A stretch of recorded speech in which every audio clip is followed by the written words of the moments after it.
Kaya pala, mga kababayan, nasabi ni Baste, na munti ka na daw mag-away mga kababayan ang makasamahan niya sa likod. Dahil andyan pala mga kababayan ang Duterte Youth Party List, si Atty. Topacio at si Rowena Guanzon mga kababayan na mortal na magkalaban. Grabe, nagpapasaringan at halos na mag-away sa harapan ng mga Davaoenyo sa stage mga kababayan. Napakainit. Kaya nasabi ni Mayor Baste mga kababayan, puro matatapang, pakinggan nyo ha. Hapit pa gani mag-away, Munti ka na mag-away. kay tanan buang, Dahil lahat baliw. tanan isog. Lahat matapang. Talaga grabe. Atty. Topacio versus Guanzon. Sa stage yan ha. Plus, si Atty. Respicio mga kababayan, ang inaway niya ang kanyang kababayan sa taga-Norteng Ilocano, si Bongbong Bangag Marcos. At patikim lang ito ha. Patikim ito mga kababayan sa away ni Guanzon at Topacio. Sa harapan mismo ng stage.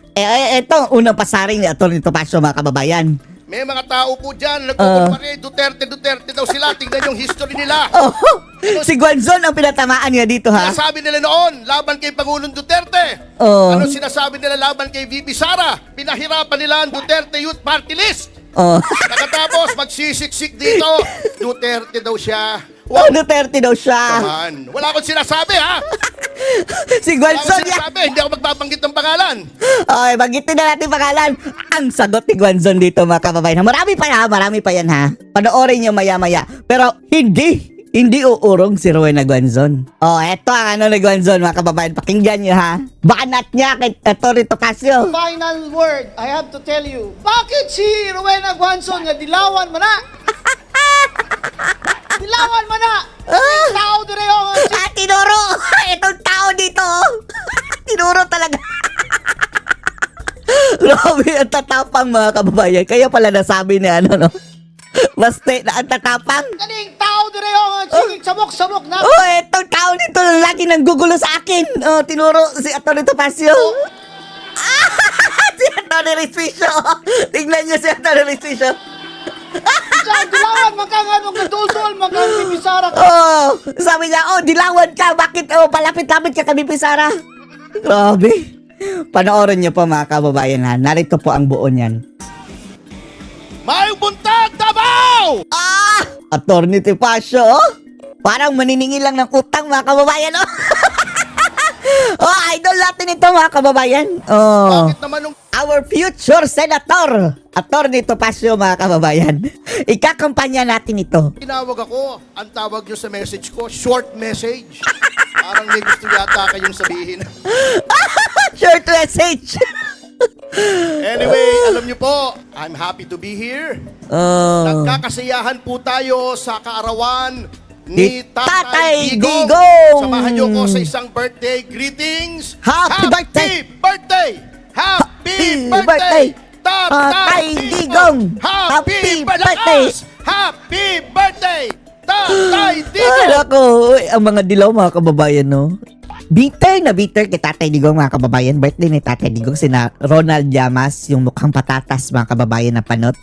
Pasalamat daw si Duterte, tag-birthday pa daw siya mga kababayan. Samantalang si Kian daw, hindi na daw nag-birthday. Ay nako, mga patatas na itong mga busy. Ngunit sa gitna po ng ating kasiyahan ay nagluluksa po tayo. Kaya Luluksa makikita niyo dahil po, si may mga Tatay tao Digong dito andun pa rin na nakapiit mga kababayan sa dahig. nakasuot ng itim. Nagluluksa tayo sapagkat kinidnap, kinulong ang ating mahal na Tatay Digong. Anong kasalanan niya? Wala. Inubos niya ang mga adik sa Pilipinas. Pinagtanggol niya ang ordinaryong Pilipino laban sa mga masasamang loob mga kababayan. Ito ang sinukli sa kanya ng mga adik. Mga kriminal ang mga kababayan, ganti ng mga kriminal kay Tatay Digong. Binaba niya ang kriminalidad. Nilabanan niya ang korupsyon. Siya ang nakakulong. Yung mga Baliktad. tumanggap ng mali Ang mga drug lords na palabas. Ang mga yung mga saba mga kababayan na related sa drugs ang kaso nakalabas. Mga sindikato nakalabas. Tapos si Madriaga, mga kababayan, na sinasabing kidnapper, mukhang palalayain na naman ni Bangag. Naku, Bangag. Yung mga nagpayaman, sila ngayon ang namamayagpag. Namamayag. matapang. Kaya't magluksa rin po tayo, hindi lamang para kay Tatay Digong. Magluksa tayo para sa bayan. Para sa ating bayang inaapi. Bakit? Binaboy ng mga Dahil bangag. ang rule of law po ay naghihingalo na.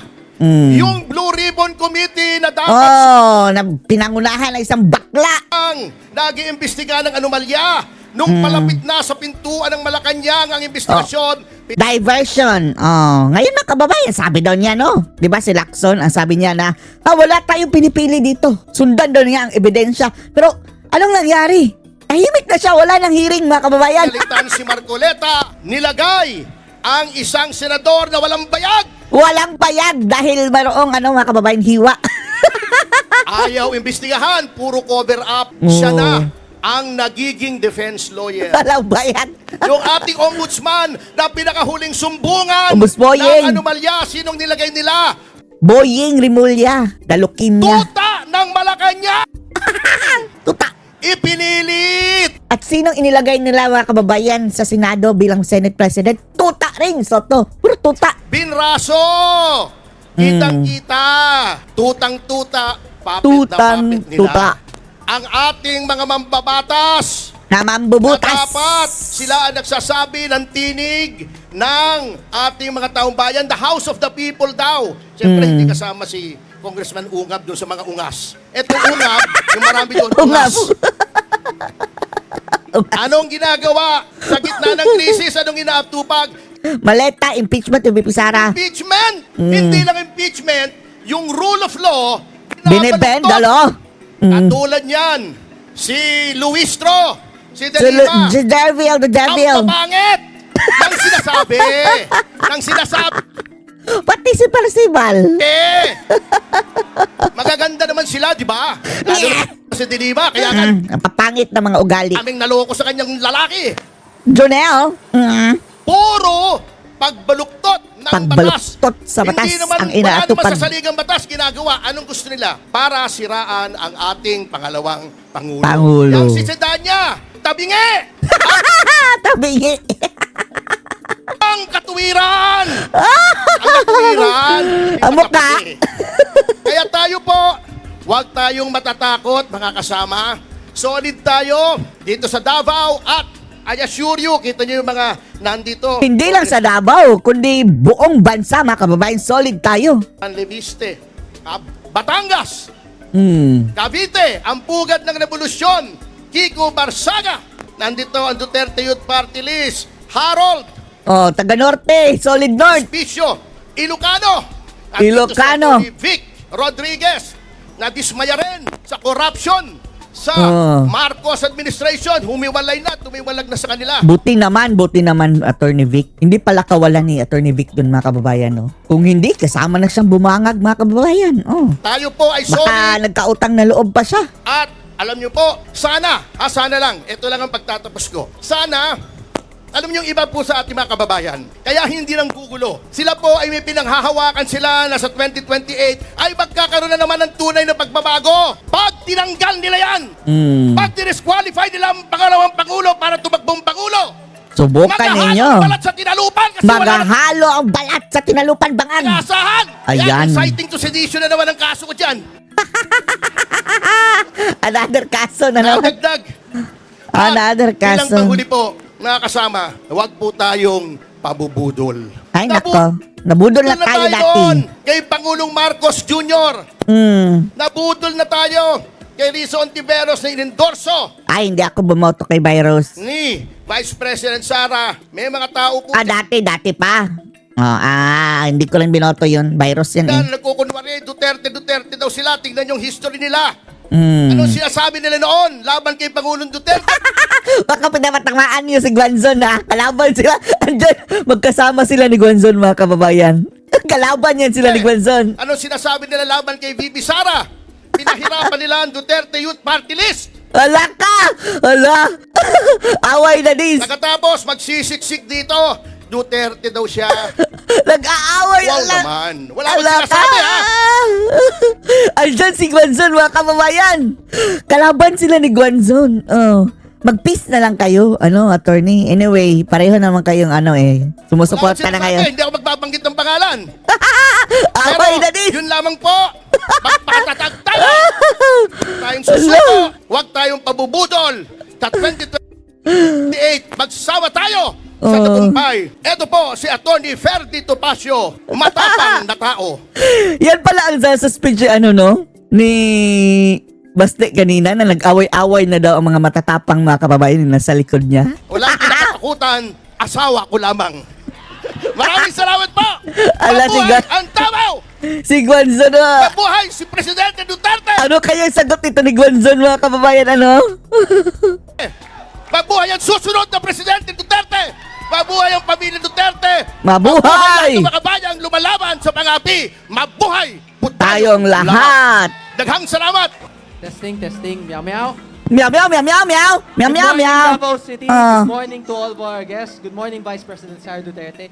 Good morning, Mayor Duterte. Good morning! Congressman Duterte and Antayin natin si Guanzon mga kababayan dahil mayroon din siyang sagot dito. the Davao City Council, the local government. and Ala everyone ka! else. I'd like to Ala! happy 89th araw ng Davao to everyone here and a happy 81st birthday to former President President. Ang sarap i-forward kay Guanzon, no? Pero mamaya na mga kababayan, mayroon Rodrigo Duterte. To everyone here, have a great day. Enjoy despite the geopolitical situation. Alam natin ang daming problema ng bansa natin ngayon, but we still have time to celebrate our successes. Successes. Celebrate the success of this beautiful city.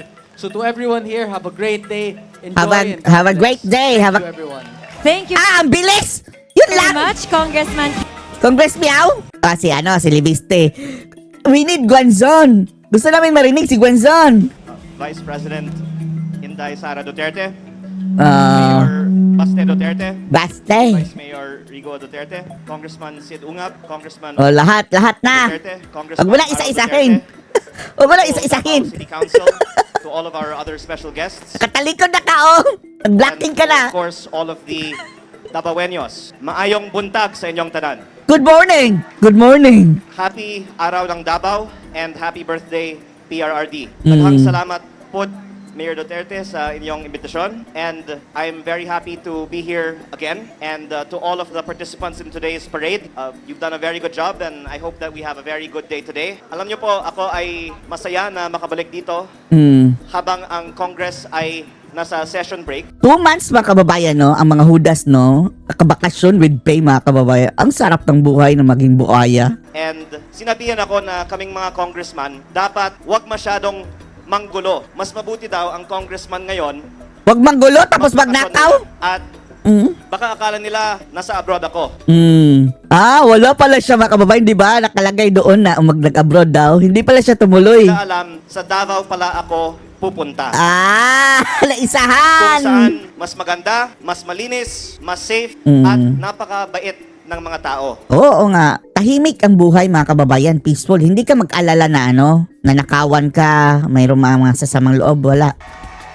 At dapat din suportahan ngayon ang domestic tourism, lalong-lalo na dahil sa taas ng presyo ng langis. Ganon din, kung may mga Davaoenyo na gustong bumisita sa Maynila, welcome na welcome po kayo. Pero i-secure ninyo ang inyong mga wallet at saka cellphone. Dahil talagang disgrasya yan. At pwede tayong magkita sa Luneta. Mayor, baka pwede tayong mag-arkila ng barko. Kung pwede lang. Lulusob na yan sa Malacanang. Kahit ilang Davaoenyo ang gusto bumisita sa Maynila, pwede tayong magkita doon. Sabihin lang ninyo ilan ang gustong bumisita. Barko. Pero baka abot sa 100,000. Milyon. Baka kung anong iisipin nila. Kudita na. Basta nandun tayo para sa turismo at sightseeing lang. Sightseeing sa Malacanang. Pero pagdating ninyo sa Luneta, bahala na kayo kung saan kayo susunod na pupunta. Malacanang. Kaya ako po ay of course also sure na gusto nyong bumalik kaagad sa Davao dahil ang ganda dito. At ang Davao of course ay isang very promising tourism destination na gustong puntahan ng mas marami pang mga Pilipino. At lalong-lalo po ngayong araw, ang araw ng Davao at ang isang special day, ang birthday ni former President Rodrigo Duterte. I'm sure it's going to be a very festive day. Kaya bago akong magtapos, gusto ko lang pong batiin muli ang buong lungsod ng Davao. Isang happy araw ng Davao. Happy birthday, araw ng PRRD. Davao. Happy birthday, At Tatay isang, Digong. maayong buntag sa inyong tanan. Ah. Daghang salamat po muli sa inyong imbitasyon. Sino na? Si Gonzo na ba? Daghang salamat to Congressman Sige, si Leandro Gonzo na. Gonzo na. Gusto natin marinig ang sagot ni Gonzon. Levite. Respicio. Si Atty. Respicio. Okay, ito. Kaya pala mainit ang ulo ni Gonzon no, nung interview niya kahapon. Matayo Davao! Madayaw na. Grabe energy. Maayong buntag Davao! Grabe energy. Gusto ko mas malakas. Maayong buntag Davao! Good morning. Yeah, buddy! Yay, pare. Magandang araw po sa inyong lahat. Ako po si Atty. Harold Respicio, Vice Mayor ng Reyna Mercedes Isabela. Oh, Ilocos ha? Ilocos yan ha? Ang Isabela po ay nasa norte. Oh, Isa po akong Ilocano. Ilocano. Nagtataka siguro kayo, bakit ako nandito? Nandito Dahil sinuka na niya ang isang bangag. ako para sabihin sa inyo na ang mga Ilocano, ang mga taga Isabela, mga taga Luzon, ay solid Duterte! Grabe energy. Sinasabi ko po sa inyo, sinasabi ko kay VP Sara, mula sa aming bayan at sa aming isla at sa aming probinsya, mahal po kayo ng mga Ilocano. Totoo po yan, hindi po ako nang bobola. Oh, mga Ilocano mga kababayan. Tandaan nyo, Ilocano ito sina Chavit. Sumuporta na kay Sara mga kababayan. So fake news ang Solid North. Dahil po, kahit sabihin nilang maraming nagmamahal kay BBM, Bangag na lang ang magmamahal kay Bangag mga kababayan. hindi ibig sabihin na hindi namin mahal si Sara. Dahil sa totoo lang po, nung Mahal mo ba si BBM? Hindi naman. si VP Sara at si BBM ng sabay noong nakaraang eleksyon, tuwang-tuwa po kami. Bakit po? Dahil ito na po ang pagkakataon na i-redeem ng mga Ilocano Second ang chance. kanilang masamang nakaraan. So anong nangyari? Nabudol din kayo. Pero BBM, ano ang ginawa mo? Sinayang mo! Instead, na-redeem mo ang pangalan ng iyong Lalong nilubog mga kababayan. Nag-double down ka pa sa pagnanakaw! Aroy! Oh. Instead na suportahan mo ang nagpanalo sa iyo bilang presidente, ipinahuli mo pa ang kanyang ama sa mga dayuhan. Wala kang utang na loob! Wala kang utang na loob, Bangag. Mga kababayan, ito po ang tinatanong ko sa inyo. Gusto nyo ba ang umuwi si President Rodrigo Duterte?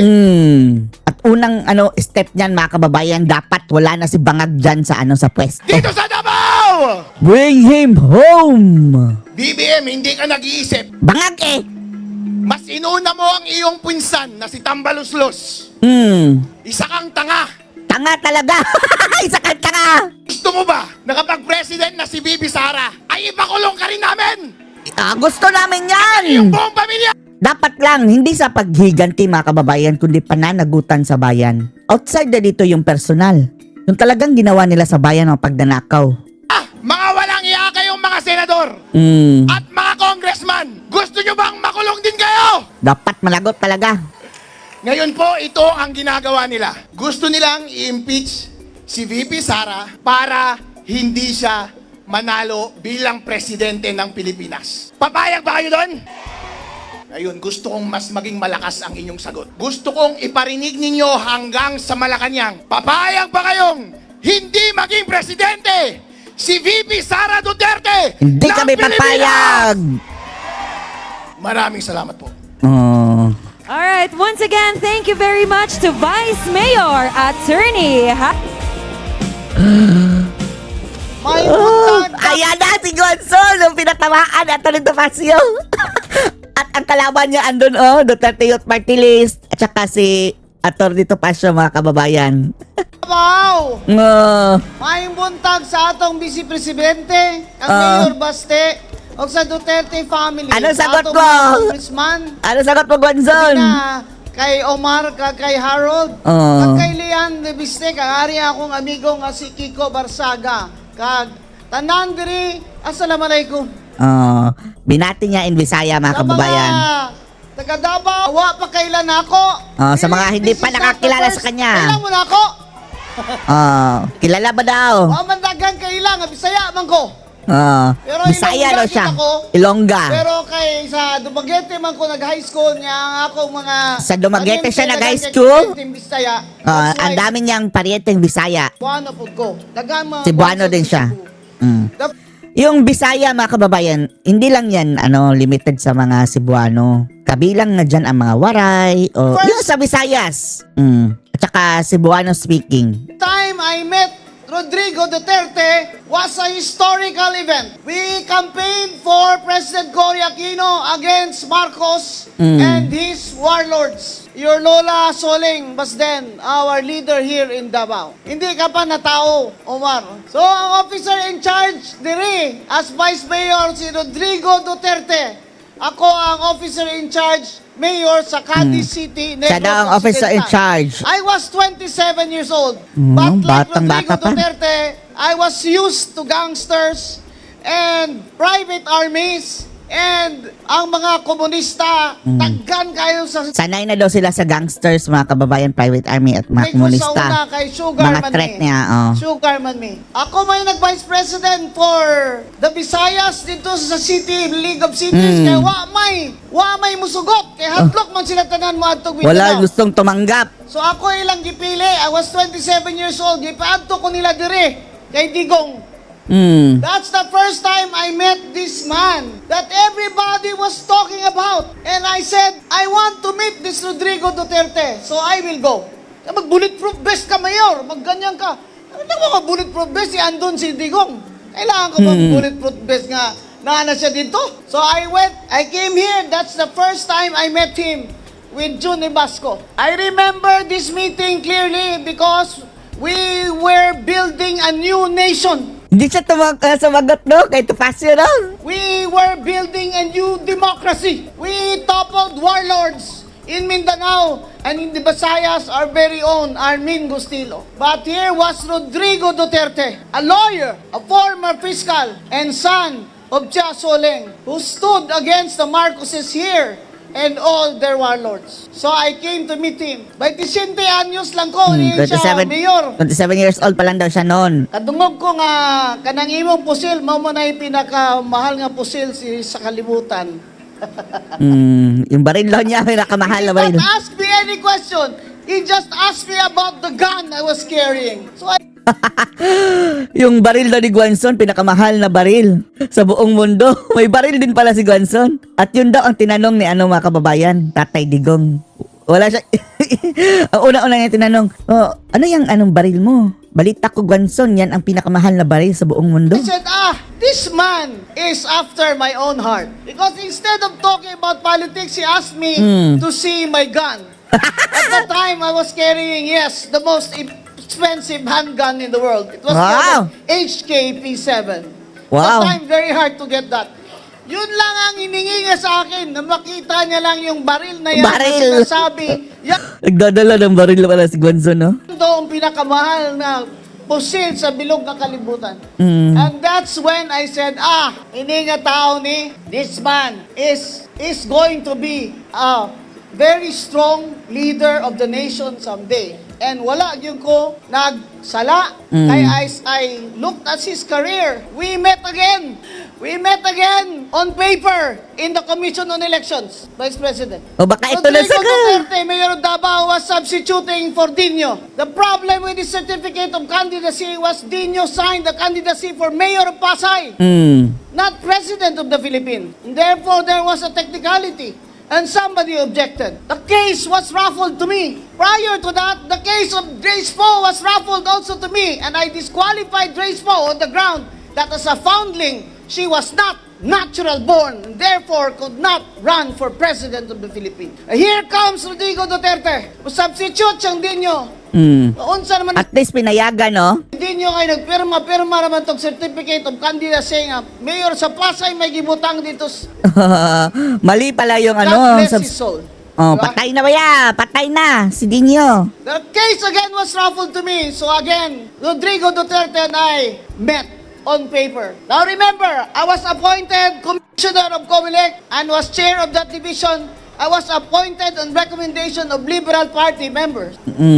I was not in PC, I had no party. I was before that Commissioner of COA, professor in the UP College of Law, practicing lawyer, and former consultant, chief of staff of Miriam Santiago.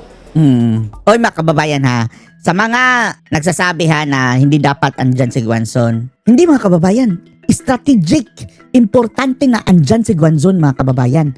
Dahil makakahatak yan ng boto sa mga dilawan, mga pinklawan mga kababayan eh. Dahil kahit papano, mayroon yan support base mga kababayan sa mga taga-Liberal Party.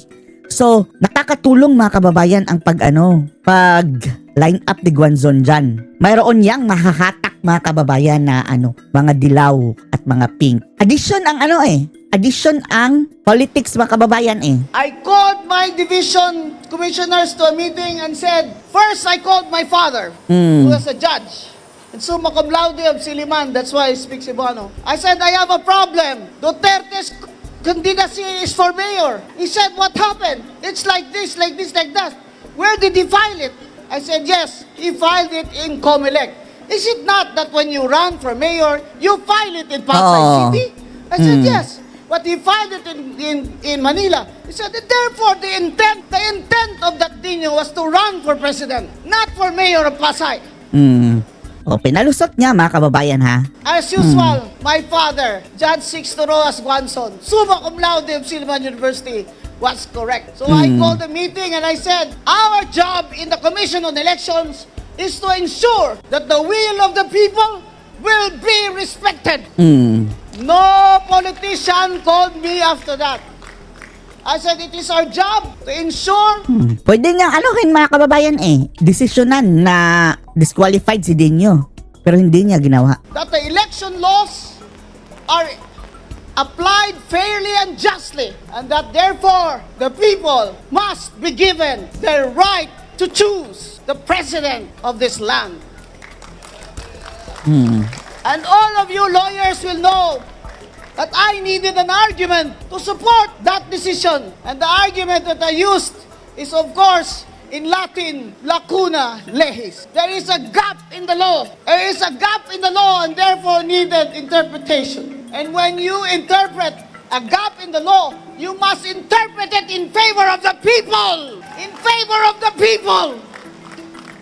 Not against the people. And so when I called my commissioners and said, this is my decision, how will you vote? And they said, ma'am, we vote with you. You vote with me regardless of the consequences. Remember, President Aquino was seated in Malacanang. Pwede nang suwayin na eh si Panot. There were candidates of the Liberal Party and I said, I know that man. I know that Rodrigo Duterte we have met. I trust, I have faith in the people. I have faith in the Filipino people that they will choose the right leader. And that, my friends, is the reason why I'm here. And on a final word, I have to tell you, bakit si Rowena Guanzon nga dilawan man na? No, hala, ito na ang sagot. Bakit sa Rowena Guanzon na dilawan yan? Dilawan man na! Napatawa si Reswisyo. Tao dire yung sige, sabok-sabok na ako. Tinuro mga kababayan. Itong tao dito. Laging ginugulo ako. Si Topacio. So, dilawan man ka nga nung gadul-dul, magkakabisara ka ron. Bakit? Dilawan ka. Bakit lumalapit-lapit ka kay BP Sara? Ayaw na yun si VP Sara. Ayaw na lang naghisgutan. Wag mo na lang yang pag-usapan. Ay, karon ang kinahanlan mo, daog yun si Sara for president. Dahil ngayon, ang importante, manalo si VP Sara na presidente. Strategic mga kababayan na mayroon tayong nakuha sa kampo ng dilaw dahil mayroon yang base support mga kababayan eh.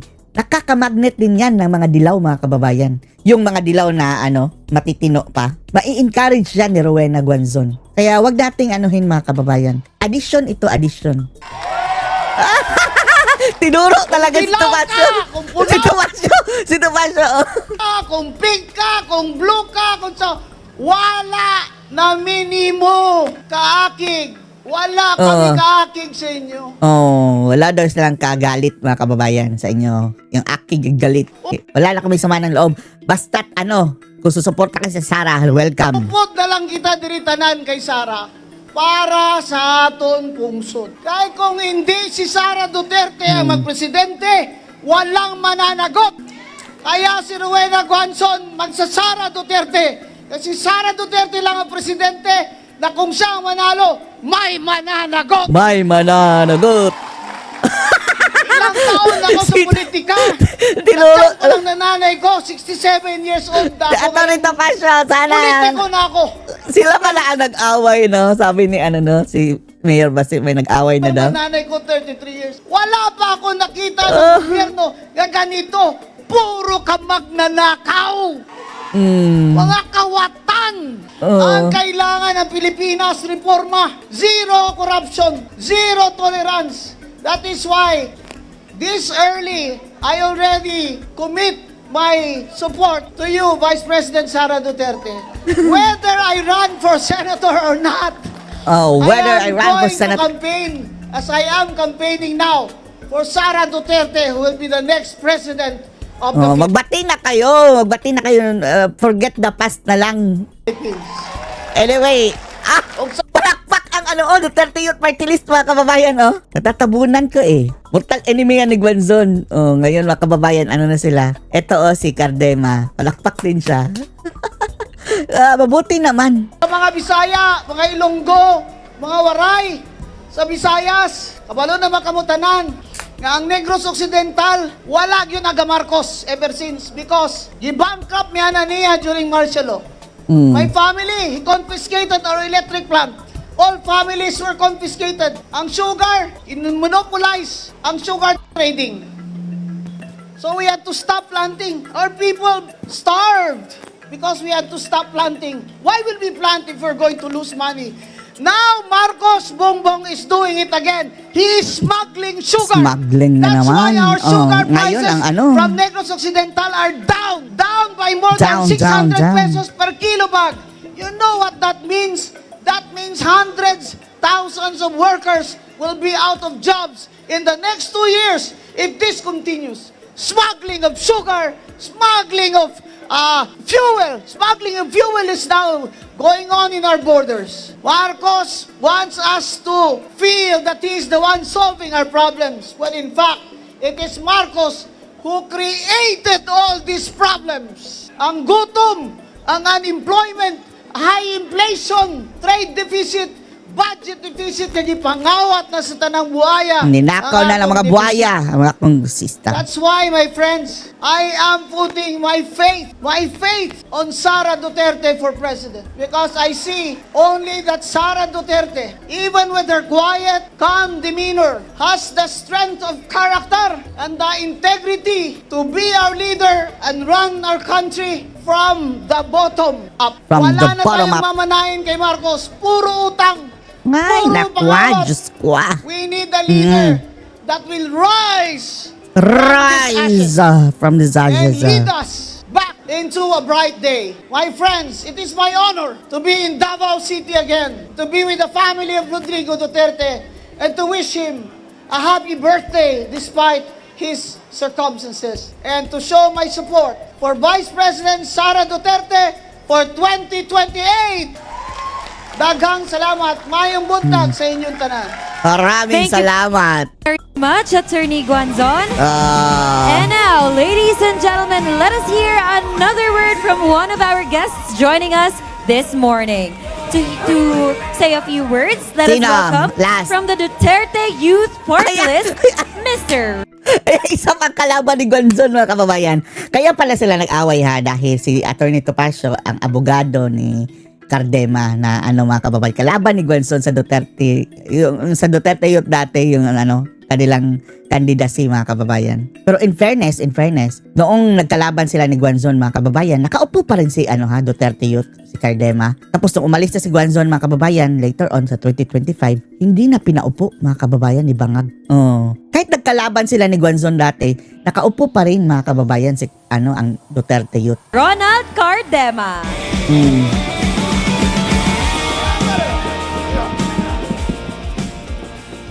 Magandang umaga po. Bibilisan ko lang po ang mensahe. Kami po dahil sa mainit. Duterte Youth Party List ay lubos na nagpapasalamat kay Vice President Sara Duterte, kay Mayor Baste Duterte, Kong Pulong, Kong Omar Duterte, Kong Harold Duterte, Kong Sidungab, at syempre kay Pangulong Rodrigo Duterte na nagse-celebrate ng kanyang birthday ngayong araw na ito.